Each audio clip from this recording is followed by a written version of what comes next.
Hey everyone. I think the next video I'm going to do is going to be about the Goonies, but I also want to do a quick video about the Oscars that just happened. Now, quick disclosure, I am not the biggest fan of the Oscars. I typically don't watch them. No judgment if you like them. My boomer parents like them. But I did like the aftermath of these Oscars for two winners, obviously, Ke Huy Quan and Brandon Fraser.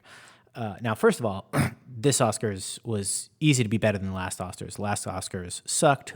The biggest thing coming out of it was Will Smith slapping Chris Rock, which could be a whole other video, but let's just move on. I think the reason why Ke Huy Quan, and I'm probably mispronouncing his name, I apologize, Ke Huy Quan and Brandon Fraser winning were so special is because of the generation of actors that they represent. Ke Huy Quan, of course, his winning, he wears it on his sleeve. He's very emotional, but in an endearing way. And he was a child actor, and I grew up. He's a little bit older than me, right? So when I grew up, he was the child actor that I saw and thought was cool, and would see him in different movies. Same with Brandon Fraser, right? Both of them represented again this sort of generation. I'll call it the Gen X actors, and they never really got recognition. In fact, both of them ended up having real roadblocks in their career. They kind of disappeared, or weren't stopped being recognized the way that maybe boomer actors had flourishing careers. I don't know why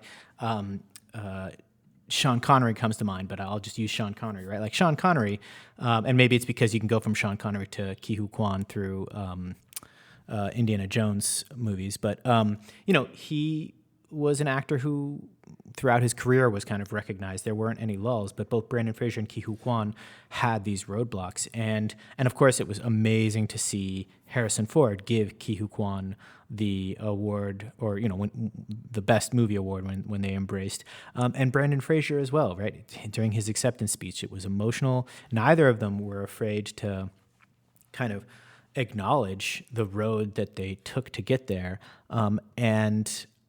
I saw this Oscars as a little bit of a passing of the torch to a generation of actors, both of, again, Brandon Fraser and Ke Huy Quan, even probably Brandon Fraser more so, is connected to a lot of that generation. Ke Huy Quan was in movies like The Goonies and Indiana Jones and et cetera. And so he, is connected to them. But Brandon Fraser did have a career beyond just his childhood days. And he wasn't a child actor. He was more like a young actor. I forget when he first started, but he was definitely in movies when he was very, very young. But he went on to be in, George of the Jungle and the Mummy movies and things like that. So he started to have a burgeoning career that could have been like Sean Connery's, but it halted. And so it's just really cool to see them make their comeback, get the recognition that they deserve. Both gave amazing performances. I think Brandon Fraser's acting performance was unbeatable, and then Ke Huy Quan, his acting was amazing as well. But I also think that movie, Everything Everywhere All at Once, to me was an obvious, winning movie. Right, that movie was going to get a ton of Oscars, and it deserved it. It really was the best movie I've seen in a while in the theaters. And so I just wanted to make a quick movie about the Oscars, even though I don't really like them. But I did like.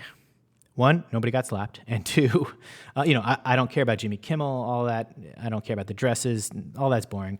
In truth, this was the only thing that I cared about, was those two winning and their reactions to it and what it kind of represented. What do you think?